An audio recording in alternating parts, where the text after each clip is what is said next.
Bien.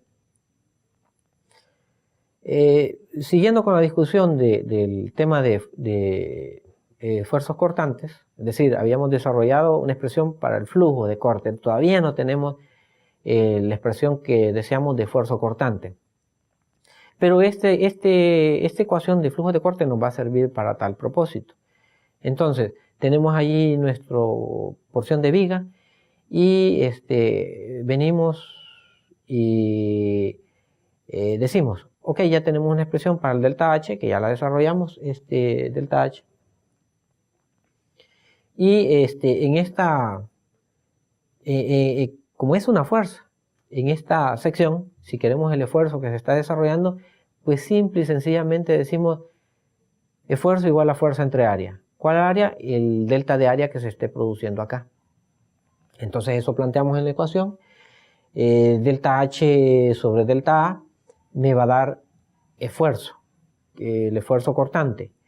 Y con el delta H habíamos indicado que sería igual, como es una fuerza, sería igual a multiplicar el flujo de corte por el delta X. Habíamos dicho que el flujo de corte era delta H entre delta X, entonces sería Q por delta X. Entre el delta A, sustituyendo a que es igual el flujo de corte, que es BQ sobre I, y tenemos delta X entre el delta A, y el delta A para este caso sería igual a multiplicar el delta X, que es la pequeña longitud que tiene este elemento diferencial, por el espesor que se dé en esta zona, que está marcado aquí como T. Entonces tendríamos T por delta X como el delta área, como el delta de área. Entonces podemos eliminar de ahí los delta X y al final me queda que el esfuerzo promedio es BQ sobre IT. En otras palabras, el esfuerzo promedio sería dividir el flujo de corte entre el espesor de la zona donde queremos explorar el esfuerzo cortante. Así de fácil en este caso. Ahora, hay que tener en cuenta acá de que en la superficie superior e inferior de nuestro elemento que estamos analizando, como son superficies libres, acá, son superficies libres, entonces el esfuerzo cortante es cero. O sea, ahí está a la intemperie, está al aire libre, no hay aplicación de ninguna carga de tipo cortante, entonces el esfuerzo cortante es cero. Esto se da aquí como en la parte inferior.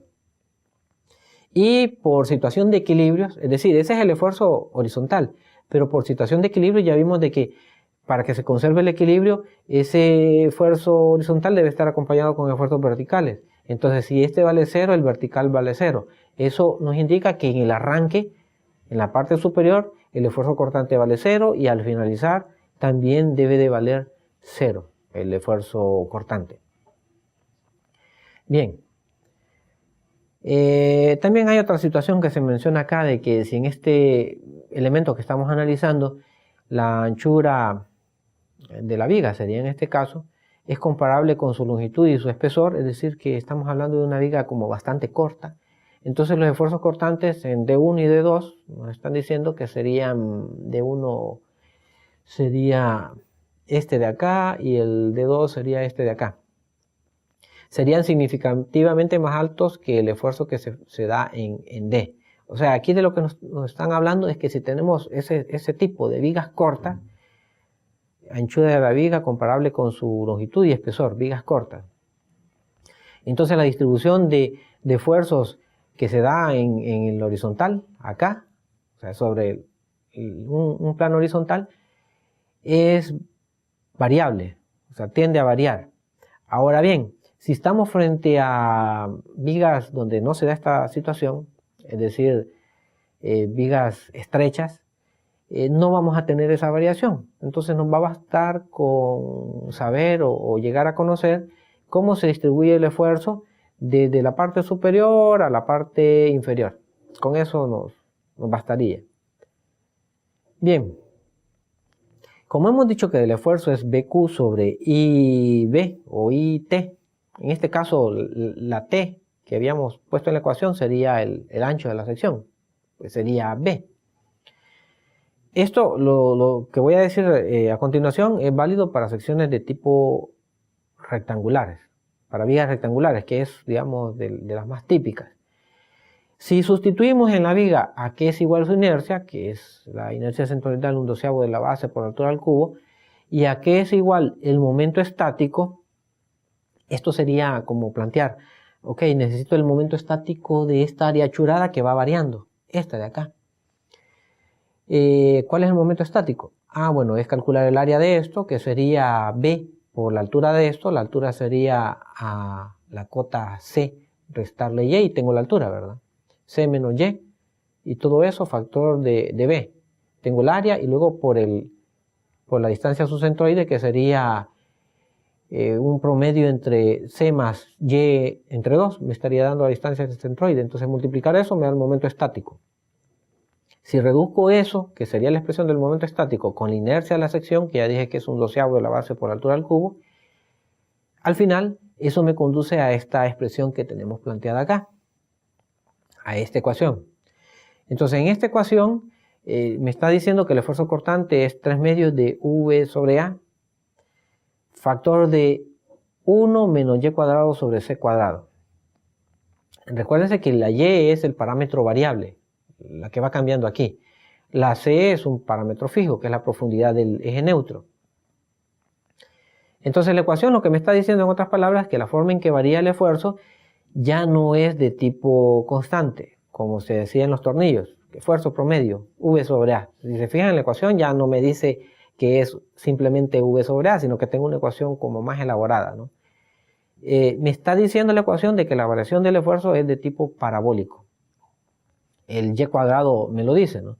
Entonces, la distribución de esfuerzos que tendría es, como dijimos, al inicio, en la parte superior, esfuerzo 0, en las partes expuestas libres, esfuerzo 0, y al final 0, y luego un esfuerzo creciente hasta llegar al punto medio y termina otra vez en 0, siguiendo un comportamiento de tipo cuadrático, que es lo que me describe la ecuación.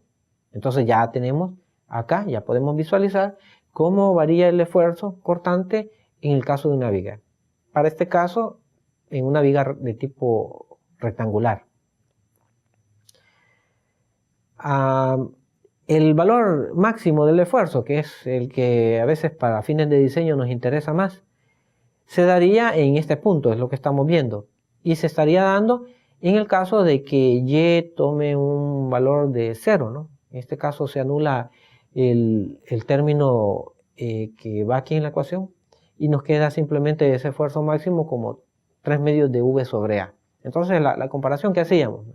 Ya no es simplemente decir cortante entre áreas en el caso de vigas, sino que lo calculamos con esta ecuación para el caso de vigas rectangulares.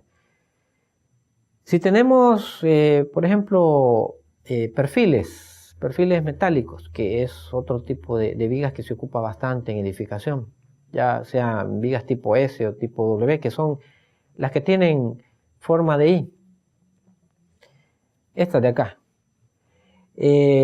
Para estas vigas, el comportamiento que se encuentra en cuanto a su distribución de esfuerzo cortante es diferente. Sigue más o menos esta gráfica, ¿no? En esta gráfica, o sea, planteando la ecuación de VQ sobre IT, podemos describir cada uno de estos valores, arranca con 0, aquí un pequeño incremento, todo esto sería, esta pequeña contribución de esfuerzos serían los esfuerzos que se están dando en las partes superior e inferior del perfil, en las alas o patines se le llama a esto.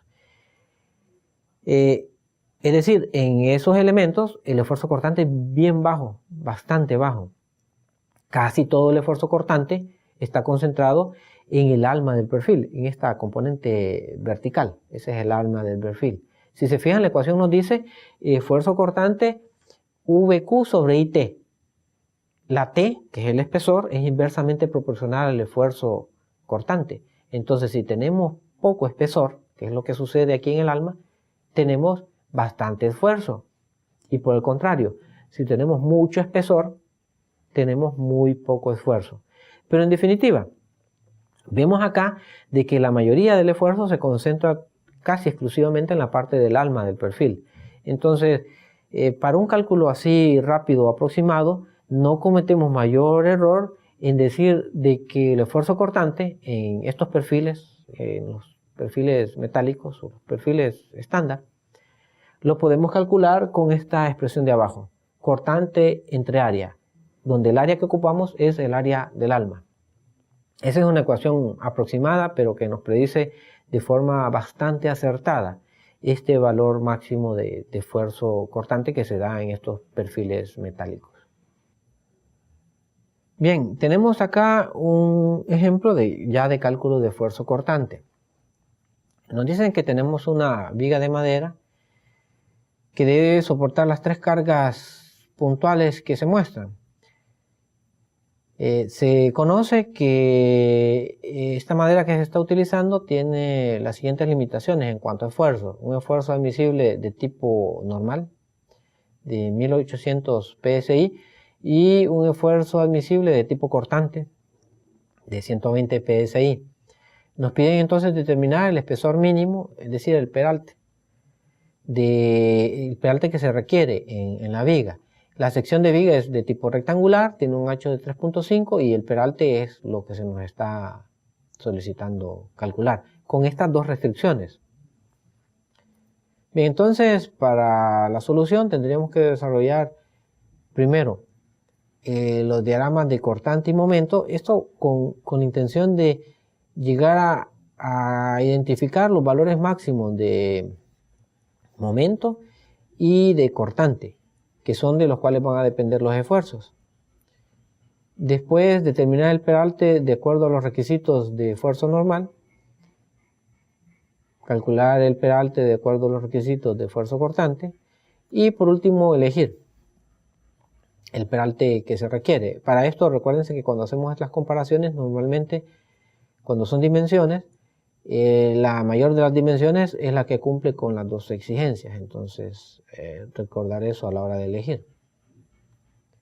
Bien, con los valores máximos de las acciones internas, de cortante y momento, hacemos un desarrollo de cálculo de los diagramas de cortante y momento en la viga. Esta es la viga que tenemos. Como hay simetría, pues tenemos esta reacción acá de 3 y la otra igual. Entonces el diagrama cortante sube 3, se mantiene constante, baja 2.5, se mantiene constante, baja 1, se mantiene constante, baja 2.5, se mantiene constante y cierra con la reacción de 3 en B. Y con el momento, como esto es una viga que se considera simplemente apoyada, los apoyos que veíamos los podemos considerar como articulación y rodo. Entonces, en otras palabras, arrancamos de un momento igual a 0, por ser aquí una articulación. Sumamos esta área, llegamos a 6, kips pie. Sumamos esta otra área de 1.5, llegamos a 7.5. Luego restamos esta, llegamos a 6, restamos esta, llegamos a 0. Y ya teniendo los diagramas de cortante y momento, rastreamos los valores máximos. El cortante, el mayor que identificamos es este de 3. Este es 3 kip, 3 kilolibras. Y momento este otro de acá de 7.5 kilolibras pie. Entonces con el momento lo pasamos a kilolibras pulgadas, sería un equivalente de 90 kilolibras pulgadas o kips pulgada, que es lo mismo. Y ya podemos entonces plantear el cálculo del peralte. Entonces para ello primero, como nuestra ecuación a evaluar, en el caso de flexión sería esfuerzo igual a mc sobre i, o m sobre s si lo queremos plantear en función del módulo elástico, para el esfuerzo normal, y el esfuerzo cortante vq sobre it. Entonces en ambos necesitamos la inercia, por ejemplo. Necesitamos también el valor del módulo elástico, entonces lo calculamos acá. Inercia de la sección 1/12 de b de q. Módulo de sección i sobre c, pues para una sección rectangular ya habíamos discutido esta expresión, 1/6 de b de cuadrado. Desarrollándolo un poco con el b de 3.5 que se tiene, sería el módulo de sección de 0.5833 d al cuadrado. Entonces, Para el requisito de esfuerzo normal, decimos esfuerzo igual a M sobre S. El momento que encontramos del diagrama, 90 por 10 a la 3 libras pulgadas, el módulo elástico que acabamos de desarrollar y el esfuerzo máximo que nos permite en 1800 psi. Y ahí está, y eso me lleva a un peralte que se requiere para cumplir con este requisito de 1800 psi de 9.26 pulgadas. O sea, una viga de este peralte cumpliría con ese esfuerzo. Ahora, el requisito de esfuerzo cortante. Entonces aquí decimos esfuerzo cortante VQ sobre IT. Pero para vigas rectangulares habíamos desarrollado ya una ecuación un poco más sencilla, ya adaptada para vigas rectangulares. 3 medios del cortante entre el área. Para el esfuerzo que se da a la mitad, si se recuerdan, al centro. Ese era el máximo. Entonces vamos a verificar con el máximo. Entonces, sustituyendo, teníamos un esfuerzo admisible de 120 psi. El cortante era de 3 kips, 3 kilolibras, pasado a libras. Y el área para el caso sería un área de 3.5 por D. Entonces despejamos para D y la D me da 10.71. Entonces de estos dos requisitos, el como más exigente sería el del esfuerzo cortante. Me está conduciendo un peralte de 10.71. Entonces, en base a eso, yo digo de que el peralte que necesito para cumplir con ambos requisitos de esfuerzo normal y esfuerzo cortante sería un peralte de 10.71. Luego ya esto con fines de diseño práctico lo podríamos redondear quizás a 11 pulgadas. Bien, habíamos estado revisando la distribución de los esfuerzos cortantes de tipo verticales, es decir, la componente tau XY, este era el vertical, en la sección transversal de nuestra viga. Ahora deseamos ver cómo es el comportamiento de las componentes horizontales, las caras horizontales de los cortes, ¿no? Ese sería el tau XZ. Entonces, para ello vamos a considerar siempre una viga prismática, una viga que no cambia su sección a lo largo de la longitud, con un elemento definido por una superficie curva, CD de' C'. Es decir, tenemos nuestra misma viga, pero ahora el elemento diferencial ya no va a ser un cubito, como el que habíamos planteado al inicio. Ya no va a ser ese cubo, sino que va a ser un elemento más o menos de este estilo. Lo que queremos plantear acá es una superficie cualquiera, donde se podrían estar desarrollando, o más bien, de hecho, se están desarrollando esfuerzos de tipo horizontal. Entonces, en ese elemento CD de' C', que es este elemento que tenemos acá, nos conforma un área transversal, esta de acá, que es sobre la cual tendríamos que manejar el parámetro del momento de primer orden, el momento estático. La distribución de fuerzas que tendríamos sería, digamos que la misma, idéntica, solo que el elemento diferencial es otro y por lo tanto el área sobre la cual se desarrolla el delta H es otra. Sin embargo, cuando hacemos equilibrio, tendríamos la misma situación del delta H más la integral de la diferencia de los esfuerzos en ambas caras, el C y el D. Pero esa integral desarrollada sobre esta área, ¿no? Sobre el área de este elemento.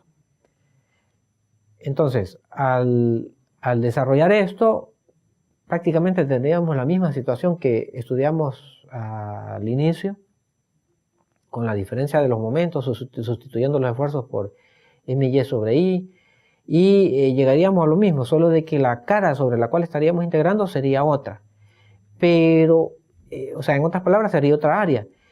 Pero, si lo que queremos es calcular flujo de cortante, la fuerza la estaríamos dividiendo entre la longitud de este elemento diferencial, que sigue siendo la misma, delta X. Por lo tanto, Esto nos va a llevar a un set de ecuaciones que sería idéntico al que desarrollamos anteriormente. O sea, en otras palabras, las ecuaciones que teníamos anteriormente se seguirían aplicando en esta situación. La del flujo de cortante igual a BQ sobre I y el esfuerzo cortante igual a BQ sobre IT. Acá tenemos este ejemplo de cálculo de esfuerzo cortante, pero ya en superficies que no son horizontales, en este caso, pero son longitudinales siempre. Para el caso tenemos una viga cajón cuadrada que se construyó uniendo 4 tablas, ¿no? Clavándolas entre sí. Se sabe que la separación entre los clavos es de 1,5, acá corregir es 1,75 de pulgadas, y que la viga se somete a un cortante vertical que por el análisis de equilibrio es encontrado y es de 600 libras. Nos piden determinar la fuerza cortante en cada clavo. Entonces, para esto tendríamos que determinar la fuerza cortante por unidad de longitud, es decir, el flujo de corte. Esta sería la clave para resolver la fuerza en cada clavo, el flujo de cortante. ¿Y qué lo tendríamos que calcular en los bordes de cada una de estas tablas? En este caso, habría que buscar el punto desfavorable, que por la simetría del problema sería lo mismo calcularlo aquí que calcularlo acá.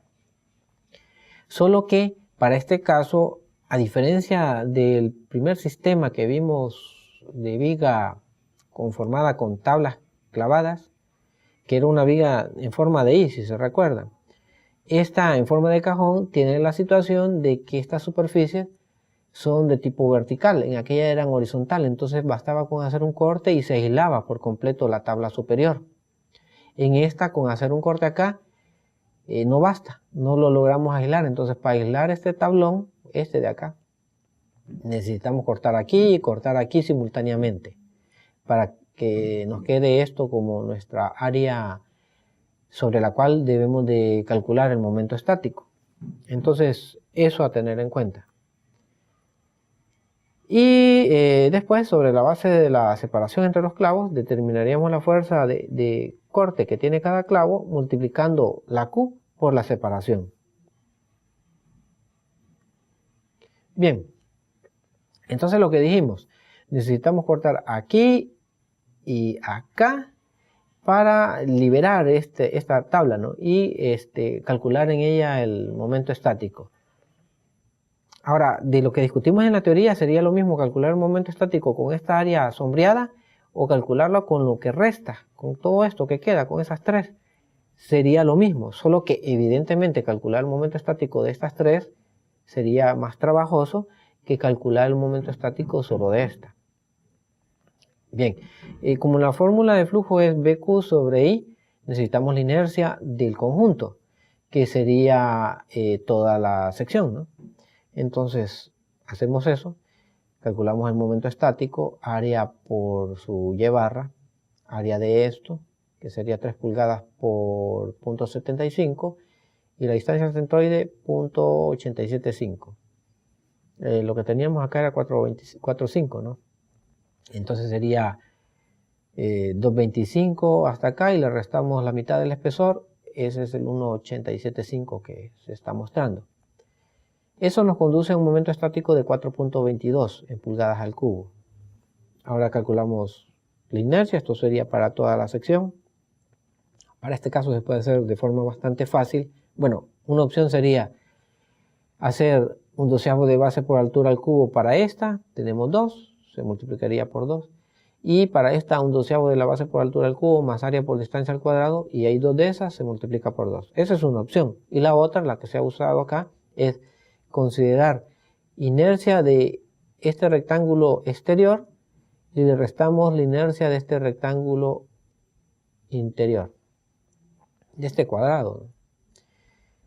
Y eso me da una inercia de 27,42 pulgadas a la cuarta. Bien. Entonces, calculamos el flujo de corte, la fuerza por unidad de longitud. BQ sobre I. Entonces sustituimos lo que tenemos de momento estático, de inercia, el cortante, y eso me da un flujo de corte de 92.3 libras pulgada. Ahora, con esto hay que tener en cuenta de que este es el flujo de corte total, considerando los dos cortes planteados, este con este.